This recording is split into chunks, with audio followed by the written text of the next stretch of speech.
सभी को जय मसीह की। जो लोग बीमार हैं, मैं उनके लिए विशेष शॉर्ट प्रार्थना करने जा रहा हूँ।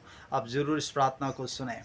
प्यारे प्रभु, जो लोग बीमार हैं, जो बुखार, सर्दी, खांसी, जुकाम और प्रभु हाथ-पैरों का दर्द और इत्यादि जो बीमारियाँ इन्हें हैं, खुदा तू जानता है और परमेश्वर तूने स्पर्श कर इनके शारीरिक हर एक बीमारी आज इस प्रार्थना को सुनने के द्वारा इनके जीवन से इस समय आउट हो जाए, निकल जाए यीशु के नाम से।